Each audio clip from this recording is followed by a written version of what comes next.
नमस्कार दोस्तों, आप देख रहे हैं अपनी फाइल। तो आइए बढ़ते हैं आज की कहानी की ओर। पुरानी रात की गहरी सर्दी ने रेलवे स्टेशन को एक खौफनाक माहौल में बदल दिया था। सर्द हवा ने स्टेशन को पुरानी दीवारों को अपनी पकड़ में ले लिया था और स्टेशन की खिड़कियों से आ रही आवाज़ें जैसे किसी लंबे समय से बंद पड़े कमरे से निकल रही हो। आसपास का सन्नाटा जैसे किसी खतरनाक घटना के घटने की चेतावनी दे रहा था। राहुल जो दिल्ली से बरेली की यात्रा पर था, अपने टिकट को पकड़े हुए धीरे धीरे स्टेशन की ओर बढ़ा। उसे देखकर ऐसा लग रहा था जैसे वह खुद अपनी ही दुनिया में खोया हुआ था। लेकिन जैसे ही उसने स्टेशन के पुराने बोर्ड पर नज़र डाली, वह समझ नहीं पाया। कहीं कोई यात्री नहीं था, ना कोई आवाज़, बस एक अजीब सी चुप्पी। क्या यह वही स्टेशन है? राहुल ने खुद से पूछा। वह जानता था कि यह स्टेशन किसी ज़माने में बहुत ही व्यस्त हुआ करता था, लेकिन अब यह एक वीरान और डरावनी जगह बन चुका था। और फिर अचानक उसे एक आवाज़ सुनाई दी। 12:45 AM, एक्सप्रेस जल्द ही आने वाली है। राहुल ने देखा कि स्टेशन की लाइटें धीमी हो गई थी। जैसे राहुल ने देखा कि स्टेशन की लाइटें धीमी हो गई थी, जैसे वह भी अब थक चुकी थी। समय की दिशा और बदल चुकी थी और जो चीज़ें पहले सामान्य लग रही थी, वह अब रहस्यमयी और खौफनाक लगने लगी थी। तभी उसकी नज़र रेलवे ट्रैक पर पड़ी। एक धुंधला प्रकाश सामने से आ रहा था, जैसे कोई पुरानी ट्रेन उसकी ओर बढ़ रही हो। लेकिन इस ट्रेन में कुछ था जो सामान्य नहीं था। ट्रेन के इंजन से उठता हुआ काला धुआं और धीमी ध्वनियों मानो किसी पुराने भूतिया काल से सामने से आ रही थी। राहुल ने सोचा, यह ट्रेन सामान्य नहीं हो सकती, लेकिन फिर भी वह धीरे धीरे उसकी ओर बढ़ने लगा। जैसे ही वह ट्रेन में चढ़ा, उसने देखा कि बोगियां भरी हुई थी, लेकिन एक अजीब सी चुप्पी थी। सभी खिड़कियां बंद थी और अंदर की हवा में एक गंदी सी गंध फंसी हुई थी। ट्रेन के अंदर कोई व्यक्ति नजर नहीं आ रहा था, लेकिन फिर भी महसूस हो रहा था जैसे वहाँ कोई हो। वह एक बोगी से दूसरी बोगी में गया, लेकिन हर बोगी में वही खामोशी थी। उसकी नज़रें इधर उधर दौड़ रही थी, जैसे किसी खतरनाक शक्ति का एहसास हो रहा हो। अचानक एक धुंधली सी आवाज़ गूंजने लगी, तुम यहाँ नहीं रह सकते। राहुल का दिल तेजी से धड़कने लगा। उसने पीछे पलट कर देखा और उसके रोंगटे खड़े हो गए। ट्रेन की खिड़की से बाहर एक औरत की छाया झांक रही थी। उसकी आंखें पूरी तरह से सफ़ेद थी और वह एक अजीब सी मुस्कान के साथ उसे देख रही थी।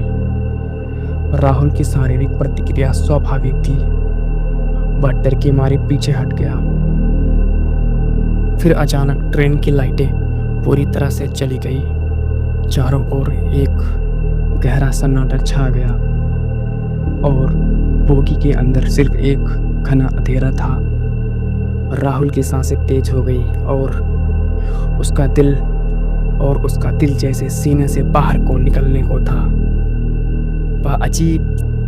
वह अपनी सीट पर बैठने की कोशिश करने लगा, लेकिन उसकी आंखों के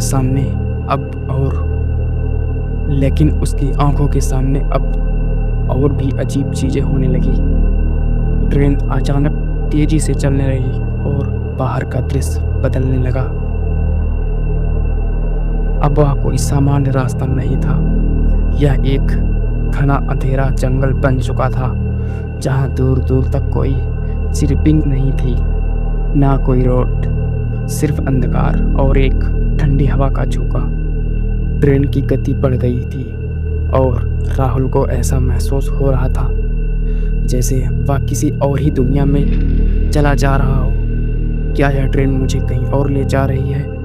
राहुल ने बेमन से खुद में सोचा, लेकिन अचानक उसे एक गहरी आवाज़ सुनाई दी, तुम नहीं बचोगे।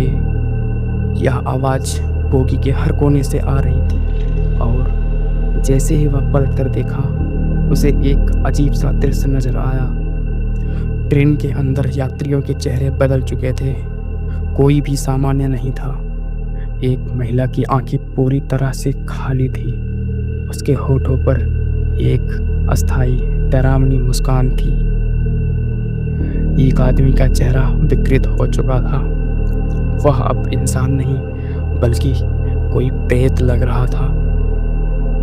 उनकी आंखें लाल हो चुकी थी, जैसे वे राहुल से कुछ कहना चाहती हूँ, लेकिन वह डर के मारे कुछ नहीं बोल सका।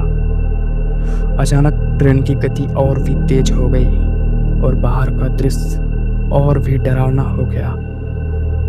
यह कोई पहाड़ी इलाका नहीं था बल्कि एक गहरी काली खाई में तब्दील हो गया था। बीच बीच में अजीब सी आवाजें आ रही थी, जैसे कोई भूतिया प्राणी उनके पास से गुजर रहा हो। फिर ट्रेन अचानक से रुक गई और एक अजीब सी घबराहट छा गई। चारों ओर खामोशी थी, लेकिन राहुल को यह सब समझ में आ गया था कि यह ट्रेन किसी और दुनिया की है। वह अब किसी और दुनिया में पहुंच चुका है। एक कटा फटा चेहरा राहुल के सामने आ गया। उस व्यक्ति की आंखें खून से लाल हो चुकी थी और उसका चेहरा एक भूतिया रूप ले चुका था।